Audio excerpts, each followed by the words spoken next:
गुरु भगवान के शुक्राने हैं। राधे राधे भगवान जी। हमारा जो भगवान से अपनापन है ये स्वतः सिद्ध है। हम भगवान के बच्चे हैं, ये पक्की और सच्ची बात है। इस दुनिया में हम आए तो कहाँ से आए? भगवान से आए। और कोई जगह है नहीं जहाँ से आते, और कोई है नहीं सत्ता जिससे और कुछ उत्पन्न हुआ है। एक ही सत्ता है पूरे ब्रह्मांड में, जिस सत्ता से सब कुछ उत्पन्न हुआ है। एनर्जी व्हेन कंप्रेस्ड मैटर, सत्ता मतलब हिंदी में बोल रहे हैं, अंग्रेजी में एनर्जी बोलते हैं। तो एक ही एनर्जी से पूरा ब्रह्मांड पैदा हुआ है। अब यहाँ आकर हम क्या हुआ, शरीर भाव में आकर के हमने ये मान लिया मैं शरीर हूँ और भगवान को भूल गए। भगवान का नाम अपार अनंत शक्ति रखता है, उसके सामने पाप कितने हैं ऐसी गणना नहीं की जाती। जैसे शेर भर रुई को जलाने के लिए 1 दिसलाई होनी चाहिए, तो मन भर रुई को जलाने के लिए क्या 40 दिसलाई होनी चाहिए? नहीं, एक ही दिसलाई सबको जला देगी। वहाँ यह माप तोल नहीं होता कि जितनी रुई है उसको जलाने के लिए उतनी दिसलाई चाहिए। इस तरह पाप कितने हैं और भगवान का नाम कितना है यह गिनती नहीं होती। मकान में ठसाठस अंधेरा भरा हो तो एक दीपक की लौ करते ही सब भाग जाता है। संसार क्षणभंगुर है, नश्वर है, जा रहा है, नष्ट हो रहा है, परंतु भगवान का नाम, भगवान की महिमा, भगवान का प्रभाव नित्य निरंतर रहने वाला है। उस रहने वाले के सामने यह बहने वाला कुछ ताकत नहीं रखता। शरीर इंद्रियां आदि नाशवान हैं, परिवर्तनशील हैं, जड़ है ना, तो जड़ की परिभाषा है कि वो परिवर्तनशील होता है, नाशवान होता है। और स्वयं हम जीवात्मा, आत्मा, कुछ भी कहें, अविनाशी हैं, परिवर्तनशील हैं। आप कहेंगे क्यों, हम भी तो बदल रहे हैं। पहले बचपना था, जवानी थी, बुढ़ापा था, ये आप शरीर की बात कर रहे हो। शरीर का बचपना था, जवानी थी, बुढ़ापा है, जो भी है इस अवस्था है, शरीर की है, आपकी नहीं। आप स्वयं अपनी तरफ देखो तो आप बता देंगे कभी मैं बचपन में ना ऐसे खेला करता था, पेड़ों पे चढ़ जाया करता था। तो ये कौन बता रहा है? कोई है जो उस अवस्था को देख रहा था। जवानी में बड़ी ताकत थी, बड़ा ये बड़ा वो, मैंने ये किया, मैंने वो किया, ये कौन बता रहा है? जो उस अवस्था को देख रहा था। आज बुजुर्ग वाली अवस्था है तो अब ये है, अब वो है, अब ये है, वो है, ये कौन बता रहा है? वही जिसने वो दोनों अवस्थाएं देखी। तो हम तीसरे हैं, हम दूसरे जो शरीर से अलग हैं, जो उन अवस्थाओं को देखते रहे। हम अपरिवर्तनशील हैं, हम नहीं बदले। अगर बचपन के साथ हम भी बदल गए होते तो जवानी में बचपन की याद नहीं रहती। अगर बुजुर्ग होने पर हम बदल गए तो बाकी 2 अवस्थाओं की याद हमको नहीं रहेगी, क्योंकि हम तो बदल गए। नदी का जल जो बह रहा है आगे निकल गया, वो पीछे के जल के बारे में नहीं जानता, वो आगे बहता जाता है। जो किनारे खड़ा है वो चला गया जल, उसको भी देख रहा है, उसको भी देखा, उसके बारे में बता सकता है। तब कुछ पेड़ की टहनियाँ बह गई थीं, फिर देखा तो एक कुत्ता चला जा रहा था, अब देख रहा हूँ तो स्वच्छ जल है। तो ये जो देखने वाला है दिखने वाले से अलग होता है। इन दोनों का ठीक तरह से ज्ञान हो जाए अथवा नाशवान का आश्रय छोड़कर परमात्मा के चरणों का आश्रय ले ले, तो हम जो अपरिवर्तनशील हैं, अविनाशी हैं, हमको ठीक से ज्ञान हो जाए अपने स्वरूप का, या भगवान के चरणों का आश्रय ले लें। हे नाथ, मैं आपका हूँ, आप मेरे हैं। नाशवान का आश्रय लेना, उसको अपना आधार मानना बहुत बड़ी गलती है। ये शरीर मैं हूँ, शरीर मेरा है, शरीर ही सत्य है, अरे कहीं मैं मर न जाऊँ, ये सब मूर्खताएं हैं। रुपयों से मेरा काम हो जाएगा, कुटुंबियों से काम हो जाएगा, शरीर से ऐसे हो जाएगा, मेरे में बड़ी भारी योग्यता है, मेरे में बड़ी विद्या है, मेरे को बड़ा पद मिला हुआ है, मैं बड़ा अधिकारी हूँ, ये सब बदलने वाले और मिटने वाले हैं। अगर इन सब का सहारा छोड़कर केवल भगवान का सहारा ले लिया जाए तो निहाल हो जाए। तो हमने ये जाना कि विनाशी और अविनाशी दो चीज़ें हैं। भगवान ने गीता में आरंभ में ही ये विषय चलाया। दूसरे अध्याय में भगवान ने अर्जुन को समझाया। सत असत, नित्य अनित्य, देह देही, शरीर शरीरी, इन दोनों का भेद बताया। इन दोनों का भेद ठीक समझ में आ जाए तो कर्मयोग, ज्ञान योग, भक्ति योग आदि सब के सब साधन सुगम हो जाते हैं। मैं नहीं करता हूँ, भगवान कराते हैं, भगवान के लिए सब काम होते हैं, भगवान को सब कर्मों का फल अर्पण, कर्मयोग, भक्ति योग में भगवान के लिए सब काम होते हैं, भगवान की शक्ति से होते हैं, भगवान कराते हैं। ज्ञान योग, शरीर के द्वारा क्रिया होती है, सेवा होती है, मैं अकर्ता आत्मा हूँ। इनका भेद समझे बिना साधन कठिन हो जाता है। इनका भेद ठीक समझ में आ जाए तो हम परिवर्तनशील से ऊंचे उठ जाएंगे, शरीर से ऊंचे उठ जाएंगे। कारण कि हम वास्तव में परिवर्तनशील से ऊंचे हैं ही हैं। हम जैसे हैं वैसा अनुभव करने में क्या कठिनता है। नित्य और अनित्य, सत और असत, अविनाशी और विनाशी, इनके भेद को ठीक तरह से समझने पर तत्वबोध हो जाता है और जन्म मरण के चक्कर से छुटकारा हो जाता है। अब बाधा क्या है? हम तो पहले से ही आत्मा हैं, वो अनुभव क्यों नहीं होता हमें? क्या होता है? प्रकृति के गुणों का संग, सतगुण, रजोगुण, तमोगुण। मैं अच्छा आदमी हूँ, मैं बहुत काम करने वाला आदमी हूँ, मैं खराब आदमी हूँ, हैं ये सब प्रकृति के गुण, शरीर के गुण, मन बुद्धि मिलकर के ये सब काम करते हैं, अच्छे बुरे की संज्ञा होती है, उन्हें हम अपने में मान लेते हैं, ये हमारी गलती है। फिर आसक्ति अपने शरीर में, पदार्थों में, रुपए में, काम धंधे में, मेरे वालों में, प्रियता, खिंचाव, ये जन्म मरण का खास कारण है। भगवान ने गीता में 13/21 में कहा है कि गुणों का संग ही खास कारण है जन्म मरण में, जन्म मरण के लिए। गुणों का संग, उससे आदमी अपने को कर्ता मान लेता है, और कर्ता सो भरता, सो मरता, सो जन्म मरण में फिरता, गर्भ जून में फिरता। बहुत से भाई कहते हैं कि क्या करें, भगवान में मन नहीं लगता या भजन में मन नहीं लगता, और मन लगे बिना तो कुछ नहीं होगा। भजन में मन नहीं लगा तो भजन करने से क्या फ़ायदा? राम राम करते हो पर मन लगे बिना कुछ नहीं होगा। ऐसा निर्णय दूसरे लोग भी दे देते हैं कि हमने सत्संग में सुना है कि मुंह में राम बगल में छुरी, कर में तो माला फिरे, जी फिरे मुखमाई, मनवा तो 34 फिरे, ये तो सिमरन नहीं। बोले ये तो गुरु चेतावनी दे रहे हैं, सुजाग कर रहे हैं, बता रहे हैं कि ऐसे भजन का क्या फ़ायदा जो तुम्हारा मन नहीं लग रहा, मन लगा के करो ना। तो वो कुछ और कह रहे हैं, लोग दूसरी तरह उठा करके और निर्णय दे देते हैं। अब कोई भजन कर रहा है, अब अचानक उसको कुछ दिखा तो वो कहता है अरे सुनो भाई, बात सुनो जरा, तो कहेंगे, हंसेंगे, ले ये भजन कर रहा है, लोगों को देख रहा है, क्या फ़ायदा ऐसे भजन का।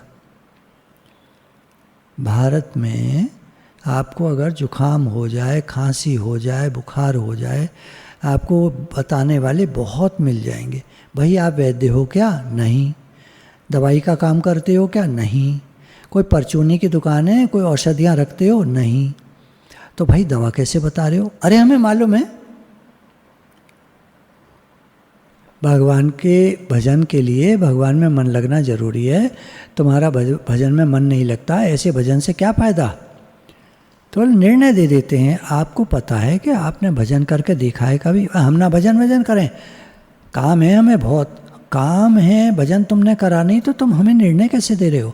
तुम कौन होते हो बताने वाले कि तुम्हारा मन नहीं लग रहा और तुम्हारा क्या फ़ायदा भजन करने का?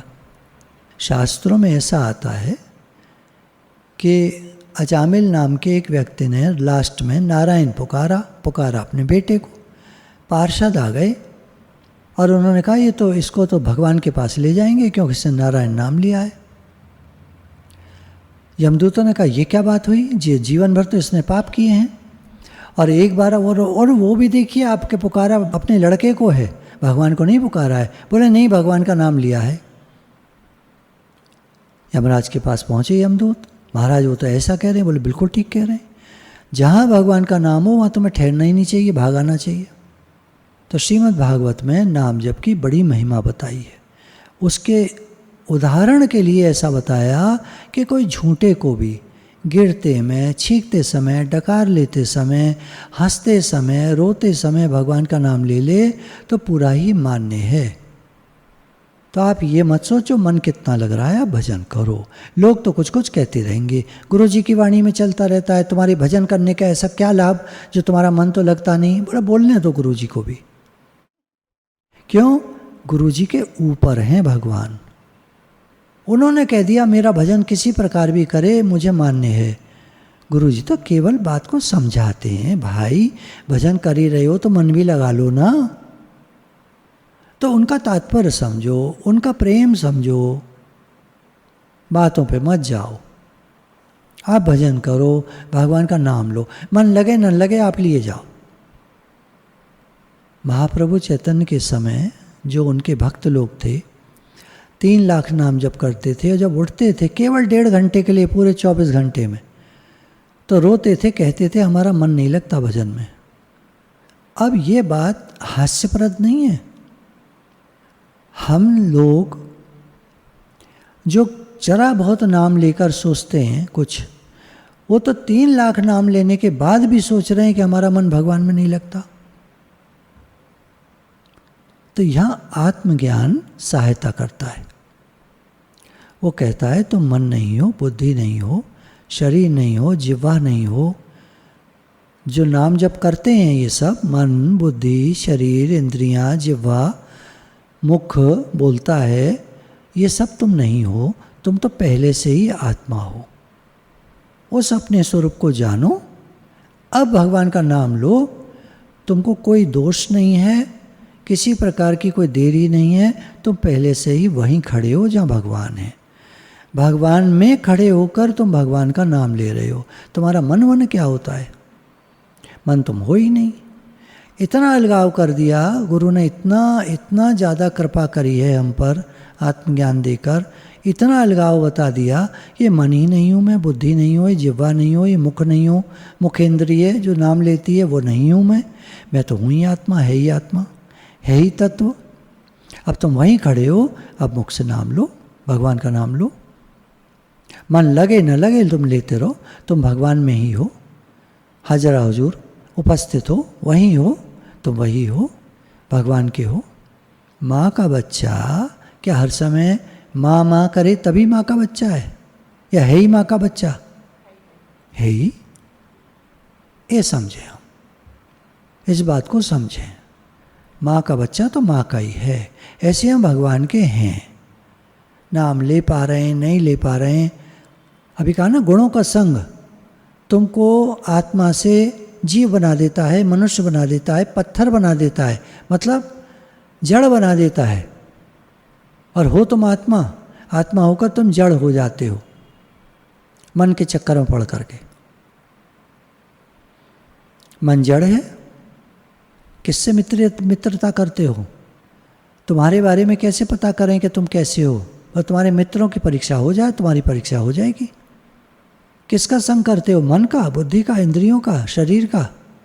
तो क्या एक्सपेक्टेशन की जा सकती है? लेते रहो नाम जिंदगी भर, कुछ नहीं होने वाला। तुम्हारा मन कहता रहेगा तुम तो मूर्ख हो, तुम तो वैसे ही लेते हो, तुम तो गिनती पूरी करते हो। फायदा क्या? तुम्हारा मन तो लगता नहीं, ध्यान तो तुम्हारा इधर उधर चला जाता है। देखिए, आप इस बात को मजाक मत समझिएगा। ये शास्त्र प्रमाण आपके सामने दिया जा रहा है, और गुरु का अपना अनुभव कि जो एक बार निश्चय में टिक गया वो है ही मुक्त। भगवान उसको मिले मिलाए हैं। जो निश्चय में टिक गया, भगवान उसको मिले मिलाए हैं। माँ का बच्चा माँ का ही होता है, और माँ उसकी होती है। माँ कहे न कहे, बच्चा कहे न कहे, बच्चे की माँ है, माँ का बच्चा है। हम भगवान के हैं, भगवान हमारे हैं, पक्की और सच्ची बात। कोई कुछ भी कहता रहे, निरे वैद्य मिलते हैं भारत में, निरे सलाह देने वाले। तुमने वकालत की है क्या भाई साहब? नहीं भाई। अरे भैया वकालत कौन कर? अरे तो वकील नहीं हो तो राय कैसे दे रहे हो इतनी? इनकम टैक्स की चोरी कैसे हो? बहुत सारे लोग बता देंगे। अरे क्या आप इनकम टैक्स के वकील हैं? क्या आप कोई जज हैं? क्या आप कोई इनकम टैक्स के कमिश्नर हैं? अरे कुछ नहीं भाई, हम तो भाई तो फिर बता कैसे रहे हो? तो ऐसे बताने वालों को दूर रखिए और अपने स्वरूप के निश्चय में आ जाइए। जो गुरु बता रहे हैं काम पूरा कीजिए। देर करने वाले बहुत हैं संसार में। ट्रेन लेट क्यों हो गई? स्टेशन पे खड़े होकर आप 4 लोगों से पूछिए, 4 अलग अलग बात बताएंगे। क्या आपने स्टेशन मास्टर से जाके पूछा है? अरे नहीं भाई, ऐसा होता रहता है इसलिए बता रहे हैं। इंजन फेल हो गया, एक गाड़ी का डिब्बा कट गया, पीछे रह गया, उसको ट्रेन लेके आ रही है, पीछे गई है, ये हो गया, वो हो गया, ऐसा हो गया, वैसा हो गया। बस ये मत कहना इंजन फेल हो गया और कुछ भी कहते रहो। हम यही तर्क देंगे उनको। तो ऐसे बोलने वाले बहुत हैं। आप मत सुनिए किसी की, आप भजन कीजिए। हे नाथ, मैं आपका हूँ, आप मेरे हैं, इसको मान लीजिए। बस गुरु ने बता दिया। बच्चा मान लेता है माँ मेरी है, मैं माँ का हूँ। बच्चे ने तो अपना जन्म नहीं देखा, पर मान लेता है कि ये मेरी माँ है। वो दृष्टांत है, 100% नहीं बैठेगा, समझने के लिए है। पर भगवान तो हमारे हैं ही हैं। कोई बताए न बताए, हम माने न माने, भगवान तो हमारे ही हैं। तुलसीदास जी जन्म लेते समय राम राम बोले थे। जीवन बिता दिया उन्होंने राम राम के ऊपर। तुलसीदास नाम तो पीछे हुआ। वे कहते हैं, भाई को भाई अनख आलस हूँ, नाम जपत मंगल दिश दस हूँ। भगवान का नाम लेते ही 10 दिशाओं में मंगल ही मंगल हो जाता है। दुर्भाव से लिया जाए, हमारा भाव ठीक ना हो, उस समय हम भगवान का नाम ले रहे हैं, वो भी कल्याण करता है। परंतु लोग कहते हैं कि मन नहीं लगा तो कुछ नहीं। भाई बहन ध्यान देकर बात सुने, विचार करें। पहले मन लग जाए फिर नाम लेंगे, ऐसा मत सोचना आप। इस मन का नहीं है कोई ठिकाना। भगवान का नाम लेते लेते मन एक दिन लगेगा, और न लगे तो भी कोई बात नहीं, आप नाम लेते रहो। क्योंकि इस चक्कर में देर हो जाएगी। आप नाम लेना शुरू कर दो। खुद तो नाम लेते नहीं लोग और कहते हैं मन नहीं लगा तो कोई फ़ायदा नहीं। ऐसा कहकर दूसरों का साधन भी छुड़ा देते हैं। खुद तो नरकों में जाते हैं, दूसरों को भी ले जाते हैं। अब ये देखें हम कि नाम में मन नहीं लग रहा तो बाधा क्या है, कारण क्या है? नाशवान वस्तुओं में हमारा जो मोह है, प्रियता है, खिंचाव है, ये बाधा है।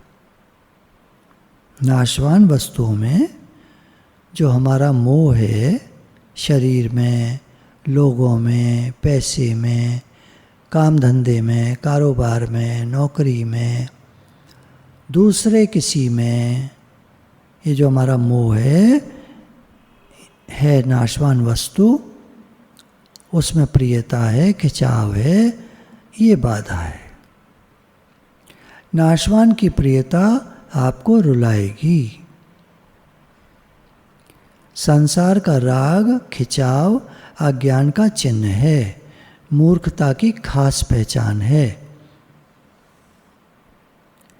जितने दर्जे के नाशवान में खिंचाव है, उतने ही दर्जे के मूर्ख हैं हम। जितने परसेंटेज में हमारा संसार की तरफ खिंचाव है, उतने ही % मूर्ख हैं हम। वृक्ष के कोटर में कोई आग लगा दे, उसकी जड़ में कोई आग लगा दे और ऊपर देखता रहे कि पत्ते कब निकलेंगे, वृक्ष कब हरा भरा होगा। अरे भाई, आग लगा के तुम सोचते हो कि पत्ते कब निकलेंगे? तो तुमने कह दिया पता नहीं भगवान है कि नहीं, हमारा तो मन नहीं लगता नाम में, कह करो, फिर तुम देखते हो कि मेरा मन कब लगेगा। लोगों की बातों में मत आओ, आज से ही नाम जप शुरू कर दो। संसार में राग रखकर देखोगे कि सुख शांति मिलेगी, कब मिलेगी, प्रसन्नता होगी, खुशी आएगी जीवन में, पैसा मिलेगा, ये होगा कि नहीं होगा कोई पता नहीं। इसमें टाइम खराब मत करो, नाम जप करो। लोग क्या करते हैं, राग को बढ़ाते जाते हैं और चाहते हैं शांति। इतना धन हो जाए तो सुख हो जाए, इतनी संपत्ति हो जाए सुख हो जाए। अरे भाई, धन संपत्ति के होने से सुख नहीं होता। धनवान अगर धन के होने से सुखी हो जाते तो आज सारे धनवान सुखी होते। सारे धनवान सुखी नहीं हैं, ये आप जानते हो। नहीं जानते तो उनके दिल से जाके पूछो। आपको वहम हो तो परीक्षा करके देख लो। जिसके पास ज़्यादा पैसा हो उससे पूछो, आपको किसी तरह का दुख तो नहीं है, अशांति तो नहीं है। अगर वो अपनी बात सही सही कह दे तो आपका समाधान हो जाएगा। दूसरों को देख के सोचते हैं इस चीज़ में बड़ा मज़ा है, इस चीज़ में बड़ा मज़ा है, पैसे में बड़ा मज़ा है, इसमें उसमें, ऐसे हम लोग अपना भाव बना लेते हैं। ये चीज़ मिल जाएगी तो हम सुखी हो जाएंगे, बड़ी गाड़ी आ जाएगी, बढ़िया गाड़ी आ जाएगी तो हम सुखी हो जाएंगे, खूब पैसा हो जाएगा, बढ़िया फैक्ट्री हो जाएगी, बढ़िया मकान हो जाएगा, बड़ा मकान हो जाएगा, ऐसे सोचते रहते हैं। देखिए, इस पर एक उदाहरण है। एक बार एक घर में चूहे बहुत हो गए। मारना ठीक नहीं ये सोचकर वो लोग चूहेदान ले आए। तार का बना हुआ था और बड़े साइज़ का था, पुराने ज़माने के लोग जानते हैं। और उसमें साइड में पत्ती लगी रहती थी जिसमें चूहे अंदर घुस जाते थे, लौट कर नहीं बाहर आ सकते थे। अंदर रोटी के टुकड़े डाल दिए जाते थे। अब हुआ क्या कि वो अंधेरे में थोड़ा रखा हुआ था, तो चूहे जो हैं आ गए। अब देखें अंदर रोटी पड़ी है, चारों तरफ से खाने की कोशिश करें। एक चूहा साइड में से घुस गया अंदर। घुस तो गया लेकिन उसको खटका सा लगा, कुछ गड़बड़ हो गई, मैं कहीं फंस गया। अब वो निकलने के लिए इधर उधर भागे और चूहे सोचे इसके तो मज़े आ गए, ये तो उछल कूद रहा है, कितनी रोटी मिल गई इसको इतनी रोटी मिल गई है, ये तो उछल कूद के बड़ा मज़े कर रहा है। अब स्प्रिंग लगी हुई थी, बाहर निकल नहीं सकता था। एक और चूहा घुस गया। अब वो दोनों चूहे लड़ने भी लगे और भागने भी लगे। लड़ने यूँ लगे कि भाई द्वेष तो होता ही है एक दूसरे से, रोटी मेरी है, रोटी मेरी है, पैसा मेरा है, पैसा मेरा है, द्वेष होता है। तो इस तरह करके आगे दृष्टांत चलता है। बाहर वाले चूहे समझ रहे हैं कि भीतर वाले चूहे बड़ी मौज में हैं, अंदर कितनी रोटी पड़ी है, ये घूम रहे हैं, मज़ा कर रहे हैं, ऐसे करके वो सोच रहे। अब देखिए, बात को समझें हम। ये पिंजड़ा तो किसी ने बनाया है, मिस्त्री ने बनाया है, हम ले आए, हमने रख दिया, जिसमें चूहे फंस गए। बाहर वाले चूहे देखते हैं कि ये मौज करते हैं। ऐसी दुनिया में, संसार में, जिनके पास धन कम होता है, छोटा मकान होता है, ज़्यादा कुछ कारोबार नहीं होता, वो देखते हैं कि बड़े कारोबार वाले, ज़्यादा पैसे वाले, बड़े मकान वाले बड़े सुखी होंगे, क्योंकि वो लोग पोज भी ऐसा ही करते हैं। जब घर से बाहर निकलते हैं टिप टॉप बड़ी गाड़ी में, तो वो समझते हैं ये बड़े सुखी हैं। जबकि वो घर में परेशान होकर निकला है और जहाँ फैक्ट्री में जाएगा वहाँ भी अनेक परेशानियाँ हैं, ये वो किसी को नहीं बताएगा। दूसरे लोग भ्रमित हो जाते हैं।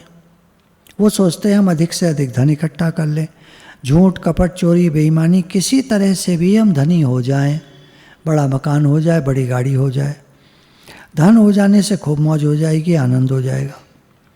जिनका विवाह नहीं हुआ है वे देखते हैं कि विवाह किए हुए लोग बड़ी मौज में हैं, हम तो ऐसे ही रह गए, किसी तरह से हमारा विवाह हो जाए। जब उनका विवाह हो जाता है और पूछा जाता है जयराम जी की, भाई साहब क्या ढंग है, तब वो कहते हैं बड़े फंस गए। नहीं कहते तो अंदर में सोचते हैं हम तो फंस गए। बड़े शहरों में नौकरी करते हैं, अकेले होते तो कहीं भी रह जाते, अब तो बड़ी मुश्किल हो गई है। बाल बच्चों को कहाँ रखें, कैसे रहें, उनकी पढ़ाई आदि का प्रबंध करना है, वे बड़े हो जाएं तो उनका विवाह करना होगा, बड़ी आफत आ गई। ऐसे लोग जो पहले सोचा करते थे कि धनी आदमी बड़े सुखी होते हैं, बड़े आराम से रहते हैं, अब उनके समझ में आने लगता है कि नहीं, ये तो परेशानियां हैं, जितनी संपदा उतनी आपदा। अच्छा, उनके पास रहकर देखो, रात में उनको चैन से नींद नहीं आती, समय पर भोजन नहीं कर पाते, दोपहर के 2 बज जाएँ, 3 बज जाएँ, 4 बज जाएँ, रोटी खाने की फुर्सत नहीं मिलती, रात में 11-12 बज जाते हैं। ऐसे अनेक उदाहरण आते हैं। केवल पुस्तकों की बातें नहीं हैं, ये देखी हुई बातें हैं। पुस्तकों की बातें भी सच्ची हैं, ऋषि मुनियों ने लिखी हैं, अनुभव करके लिखी हैं, लेकिन ये जो आजकल व्यवहार में देखा जा रहा है ये भी सही है। कलकत्ता की बात, एक सज्जन दलाली का काम करते थे और सत्संग में आया करते थे। वे कहते कि धनी आदमी सत्संग में क्यों नहीं आते, इनके पास इतना धन है कि बैठकर खाएं तो भी अंत ना आए, इनको सत्संग में आना चाहिए, ऐसा कहते। लेकिन धीरे धीरे दलाली करते करते उनके पास भी ज़्यादा धन हो गया और धीरे धीरे उनका सत्संग में आना कम होता गया और फिर बंद हो गया। अब सत्संग के लिए समय ही नहीं मिलता था। उनसे बात हुई, पहले आपको दिखता था कि धनी आदमी सत्संग क्यों नहीं करते, अब आप क्यों नहीं करते, करें कैसे, धंधा बहुत बढ़ गया है, समय नहीं मिलता। सरोवर में जैसे जैसे पानी बढ़ता है वैसे वैसे कीचड़ भी बढ़ता है। पहले कीचड़ कम होता है क्योंकि पानी नीचे होता है, बाहर मिट्टी और उसमें घास होती है, तो वहाँ कीचड़ नहीं होने पाती।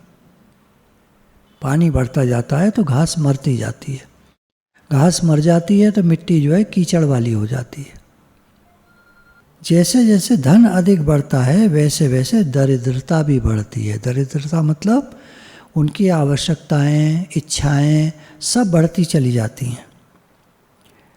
आम आदमियों का ध्यान उस तरफ नहीं जाता, विचार नहीं करते।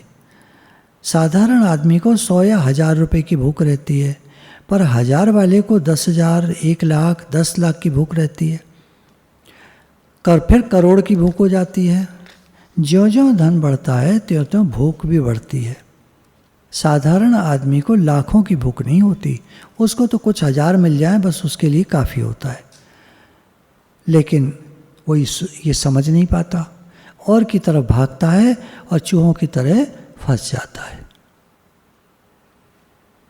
भाइयों ध्यान दो, अधिक पैसों की आवश्यकता नहीं है। आपके पास जितने पैसे हैं उन्हीं का बढ़िया से बढ़िया उपयोग करो, उनसे बड़ा भारी पुण्य होगा। अधिक पैसों से अधिक पुण्य होगा ये कायदा नहीं है, ऐसा नहीं हो पाता है। मनुष्य के पास जब पैसा बढ़ता है तो उसके देने की सामर्थ्य देखा जाता है कम होती जाती है। जब तक पैसा ठीक ठीक रहता है वो ठीक ठीक ही दे पाता है दूसरों को भी, और खुश होता है दे करके, और दूसरे लोग लेकर खुश होते हैं। धन बढ़ता है, कोई मांगने वाले आ जाएं तो वो देने में कसमस आता है, परेशान होकर देता है। लेने वाला तृप्त नहीं होता, वो सोचता है इनके पास इतना धन है, इन्होंने क्या दिया थोड़ा सा ये। तो ज़्यादा धन होने से देने का जो कायदा है वो बढ़ जाता है। जैसे मानो आपको 2% देना है, 10% देना है, 10% तो कम लोग देते। कुछ लोग हैं भारत में जो अपनी आय का 33% दान करते हैं, 1/3। शास्त्रों में 1/6 हिस्सा गवर्नमेंट को कर देने के लिए बोला गया है, यानी करीब 16.5% का कर हर मनुष्य को जरूर देना चाहिए। जो भी कमाता है, जिसके पास पैसा आता है, उस 16.5% गवर्नमेंट को अवश्य दे। उसके बाद करीब 2% दान अवश्य दे। लगभग 2% का एक आम तौर पर कहा जाता है। तो अगर किसी की 1 लाख की कमाई है तो उसको 2000 रुपये महीने का अवश्य देना चाहिए दान में। लेकिन जो बाहर वाले होते हैं वो जब देख रहे होते हैं कि इनके 1 लाख की कमाई है, इन्होंने क्या दिया 2000, वो चाहते हैं कम से कम 10,000 दे दें। तो इसलिए जिसकी जैसी आमदनी है, भगवान ने जैसा दिया है उसमें उसको प्रसन्न होना चाहिए। नहीं तो मच वांट्स मोर की बीमारी लग जाती है और लोग चिढ़ने कुढ़ने और द्वेष करने लगते हैं। इसलिए जैसा है उसमें गॉड्स वर्ल्ड, भगवान के राज्य में सब कुछ अच्छा है। आपकी जितनी शक्ति है, जितना आप खर्च कर सकते हैं, उतना खर्च करने से आपका उद्धार हो जाएगा। धनी आदमी बहुत खर्च करेगा तब कल्याण होगा, बहुत देगा, दान देगा तब कल्याण होगा। साधारण आदमी साधारण खर्चे से उसका कल्याण हो जाएगा, साधारण देने से काम हो जाएगा। युधिष्ठिर महाराज ने बड़ा ही विलक्षण यज्ञ किया। उन्होंने जब यज्ञ किया तो दुर्योधन को खजाने पे बिठा दिया कि खर्चा दुर्योधन करेगा। वैर रखने के वाले के हाथ में खजाना दे दिया कि वो ज़्यादा लुटाएगा तो यज्ञ बढ़िया होगा। आजकल लोग खजाने पर कंजूस आदमी को रख देते हैं। शादियों में मैंने देखा, बचपन में मुझे याद है, जो लड़के वाला होता था उसके पास और लड़की वाले के पास एक एक बैग होते थे, उसमें नोट होते थे, तो वो अपने ज़्यादातर जीजा जी को पकड़ा दिया करते थे। एक जीजा जी को पकड़ाता था, एक साले को पकड़ाता था। साला एक पैसा खर्च नहीं करता था, जीजा जी लुटा दिया करते थे उसमें से। तो जिसका जैसा भाव होता था वैसे आदमी को पकड़ा देता था। खर्च नहीं करना है तो साले को पकड़ा दो, और खर्च खूब करना है तो जीजा को पकड़ा दो। कंजूसी से अपयश होता है। दुर्योधन 10 गुना देता, जिससे सब तरफ बड़ी प्रशंसा हुई। वो चिढ़ बैठा कि मैंने तो जल करके दिया था, इससे इनकी तो प्रशंसा हो गई चारों तरफ। ब्राह्मण लोग प्रशंसा करने लगे, वाह वाह करने लगे। युधिष्ठिर जी महाराज ने बड़ा भारी यज्ञ किया। जब रसोई बनती है तब उसको पूरी की पूरी स्वयं खा लेना पाप है। जो केवल अपने लिए भोजन पकाकर खाते हैं वे पापी पाप का ही भक्षण करते हैं। गीता अध्याय 3 का 13। मनु जी ने भी मनुस्मृति में कहा है, जो अपने लिए भोजन बनाता है वह पाप का भक्षण करता है। रसोई बनी तो अतिथि सत्कार करना गृहस्थ का धर्म है। भगवान ने ब्रह्मचारी, वानप्रस्थी, सन्यासी सबका पालन पोषण करने की जिम्मेवारी गृहस्थियों पर रखी है। इसलिए कोई घर पर आ जाए तो कुछ दे दो। पेट भर खाना खिलाना है ऐसा कोई नियम नहीं है, परंतु कुछ न कुछ दो। लौकिक कहावत है, हाथ का उत्तर दो, जबान का उत्तर मत दो। यानी कोई कुछ दे तो लौटकर तुम भी दो, लेकिन अगर कोई कुछ कह दे उल्टा सीधा तो तुम जवाब मत दो। ऐसे अतिथि ना आए तो उसका हिस्सा निकाल कर भोजन कर सकते हैं। यदि भोजन से पहले अतिथि आ जाए तो अतिथि को भोजन खिलाकर तब फिर स्वयं भोजन करना चाहिए। यदि कोई दान देकर पछताता है, दुखी हो जाता है, तो वह दान उसका फलीभूत नहीं होता। देकर प्रसन्न हो जाए कि आज तो हम निहाल हो गए। अपना पेट भरा रहने पर अन्न देना सुगम है। लाखों करोड़ों रुपए रहने पर थोड़े रुपए दे देना सुगम है, आसान है, परंतु भूखे पेट अन्न देना मामूली बात नहीं, बड़ा मुश्किल काम है। अधिक देने से अधिक पुण्य हो जाएगा, यह नियम नहीं है। बहनों के मन में बहुत रहता है कि हमारे पास धन होगा तो ऐसा दान करूँगी, ऐसा उद्यापन करूँगी, वैशाख नहाऊँगी, ऐसा करूँगी, वैसा करूँगी, न जाने कितने कितने मनोराज्य होते हैं। बहनों, आपके पास जितना है उसके अनुसार कर दो। माल पर ज़कात टैक्स लगती है। आपके पास माल नहीं तो टैक्स किस बात का? आपके पास जितना है उतना ही आप पर लागू होता है। अपनी शक्ति के अनुसार दान दे दो। घर में अभाव देखकर किसी को साफ ना मत कहो, कुछ न कुछ दे दो। शक्ति के अनुसार देने से बड़ा भारी दान हो जाता है। महिमा वस्तु के सदुपयोग की है, ये नहीं कि अधिक धन होगा तो हम दान पुण्य करेंगे, तीर्थ व्रत यज्ञ आदि करेंगे, बड़े बड़े सत्संग समारोह करेंगे, परंतु क्या करें, हमारे पास पैसा नहीं है। सज्जनों, पैसा नहीं है तो आप पर दान, तीर्थ व्रत यज्ञ आदि करना लागू नहीं होता। आप भी छोटे बालक से उतनी ही आशा रखते हैं जितना वह कर सकता है। भगवान आपसे उतनी ही आशा रखते हैं जितना आप कर सकते हो। आपके पास जो योग्यता, परिस्थिति आदि है उसका सदुपयोग करो तो कल्याण कम नहीं होगा। ऐसी इच्छा न करें कि अधिक हो जाए तो अधिक करेंगे। जो पास में है उसी का अच्छे से अच्छे उपयोग करो। प्राप्त परिस्थिति का बढ़िया से बढ़िया सदुपयोग करें तो वह काम छोटा नहीं होगा, बड़े महत्व का हो जाएगा। एक रामायण टीका में एक कथा किन्हीं संत जी ने लिखी। राम जी और रावण का आपस में घमासान युद्ध हो रहा था। इतने में गिलहरी दोनों हाथों में तिनका लेकर राम जी के पास पहुंची और बोली कि मैं अभी रावण को मार दूं। भगवान उस पर प्रसन्न हो गए, उस पर हाथ रखा, उंगलियों से स्पर्श करा, जिससे आज तक वे लकीरें उसके ऊपर हैं। गिलहरी में रावण को मारने की क्या ताकत है, पर उसने अपना पूरा बल लगा दिया, जिससे भगवान प्रसन्न हो गए। आप दूसरे के उद्धार के लिए अपनी पूरी शक्ति लगा दें। भगवान देखते हैं कि मामूली शक्ति होते हुए भी वह दूसरों के उद्धार के लिए चेष्टा करता है, तो मैं कम से कम इसका उद्धार तो कर ही दूं। साधारण शक्ति वाला जब अपनी पूरी शक्ति लगाकर दूसरों के हित की चेष्टा करता है, तो अच्छे अच्छे संत महात्माओं पर और भगवान पर भी उसका असर पड़ता है। एक बच्चा कुछ बोझा उठाता है तो कहते हैं वाह वाह वाह वाह, कितना बोझा उठा लिया, जबकि उसी बच्चे को आप एक हाथ से उठाकर रख सकते हैं।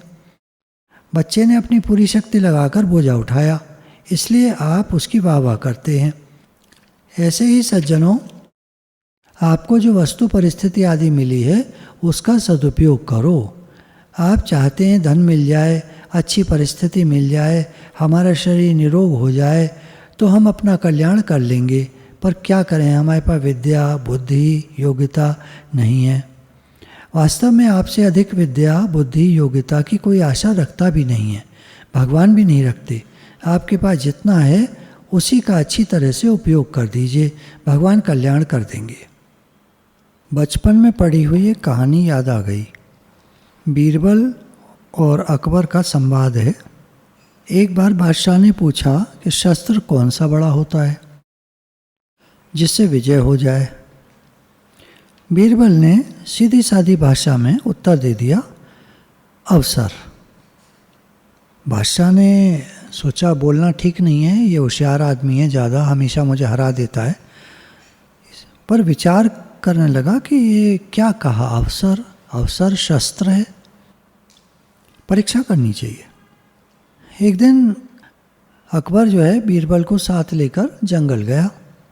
अब बीरबल जो था वो बाहर का भोजन नहीं करता था, अपनी रसोई बना के खाता था, तो उसका सामान साथ में चलता था। दोपहर हो गई तो ये था कि भाई भोजन करें, तो अकबर का तो साथ में आया हुआ था। बीरबल ताज़ा भोजन बनाने लग गए, अपना अग्नि जलाकर वहीं पे जंगल में रोटी बना रहे थे अपना। बादशाह ने एक हाथी को मदरा पिलाकर बीरबल की तरफ छोड़ दिया कि देखें अब ये कैसे करता है। ये कह रहा था अवसर। तो अब अवसर जब सामने आएगा, जंगल का इलाका है, कोई इसके साथ सेना नहीं खड़ी है, सेना जो भी सिपाही हैं मेरी तरफ हैं, इधर खड़े हैं, अभी कैसे बचाएगा देखते हैं। अवसर जो इसने कहा, बीरबल ने देख लिया कि हाथी उसकी तरफ आ रहा है और कुछ मतवाला सा हो रहा है। बीरबल ने देखा एक कुतिया वहाँ बैठी है, क्योंकि रोटी बना रहे थे तो वो आके बैठ गई थी कि रोटी मेरे को देंगे। बीरबल ने कुतिया को रोटी का टुकड़ा दे दिया, वो खाने लगी। जैसे ही हाथी नज़दीक आया, बीरबल ने कुतिया के पैर पकड़कर उसको उठा कर के फेंका हाथी के ऊपर। वो जाके लगी उसके माथे पर, हाथी के माथे पर। हाथी घबरा गया, ये क्या चीज़ आ गई, और एकदम भाग गया वहाँ से।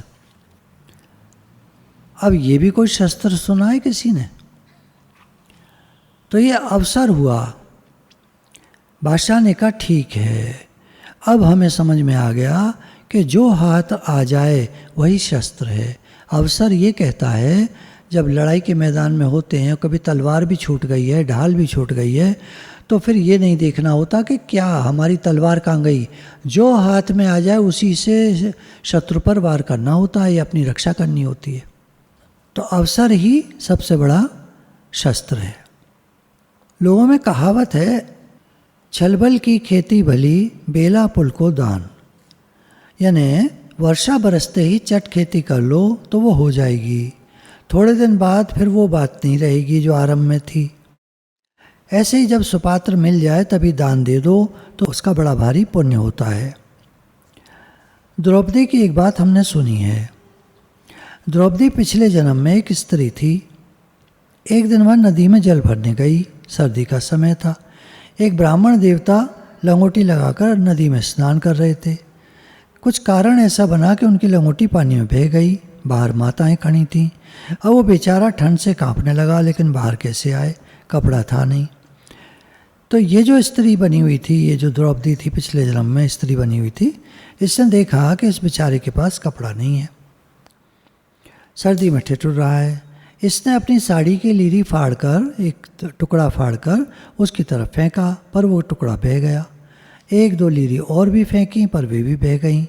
फिर एक लीरी पत्थर बांधकर उसके पास फेंकी तो उसने लपक ली और लंगोटी लगाकर बाहर आ गया। उस स्त्री के मन में ये भाव नहीं आया कि अपनी साड़ी कैसे फाड़ूं। उस एक चीर की लीर से कितनी बढ़ गई चीर। जब द्रौपदी का चीर खींचा गया, उस समय भगवान ने कहा कि बेचारा दुखी ब्राह्मण जल में कांप रहा था, लज्जा निवारण के लिए तूने अपना चीर फाड़ कर दे दिया था, उसी कारण आज तेरी लज्जा निवारण के लिए तेरा चीर बढ़ गया। इस जन्म में भी द्रौपदी ने अपनी साड़ी फाड़कर, भगवान का एक बार हाथ कट गया था तो उसमें बांधी थी। तो ये दो दृष्टांत ऐसे बने कि समय पर जो दान दे दिया जाता है, जो काम कर दिया जाता है, उसका महात्मा बड़ा भारी होता है। आगे चलकर कभी भी परिस्थिति आने पर वो काम आता है। आपके पास शक्ति कम है, परिस्थिति विकट आई हुई है, आप घबराएं नहीं, परंतु सोचें इस समय क्या कर सकते हैं, कुछ न कुछ उपाय निकल आएगा। अवसर कोई भी हो, अच्छा हो बुरा हो, उस समय जो चीज़ हाथ आ जाए वही काम की है। जैसे कहावत है कि अगर कोई मांगने वाला आए, ब्राह्मण है, आपका मन कर रहा है इसको कुछ दे दूं, तो पैर से ही दान कर दो, क्योंकि हाथ तक, उस तक जाते जाते हाथ जब जाएगा उस चीज़ को उठाकर देने के लिए, मन बदल सकता है। तो अवसर ये कहता है कि पैर से ही दान दे दो, मन बदल न जाए। तो आपके द्वारा जो बड़ा उपकार होना होगा, आपका कल्याण कर सकता है। वस्तु परिस्थिति की महिमा नहीं है, उसके उपयोग की महिमा है। आप अनुकूल परिस्थिति का भी सदुपयोग भी कर सकते हो और दुरुपयोग भी कर सकते हो। किसी को धन ज़्यादा मिला है तो उसका अहंकार कर सकता है, दूसरों को कष्ट दे सकता है, अपने धन के बल पर दूसरों को हरा सकता है।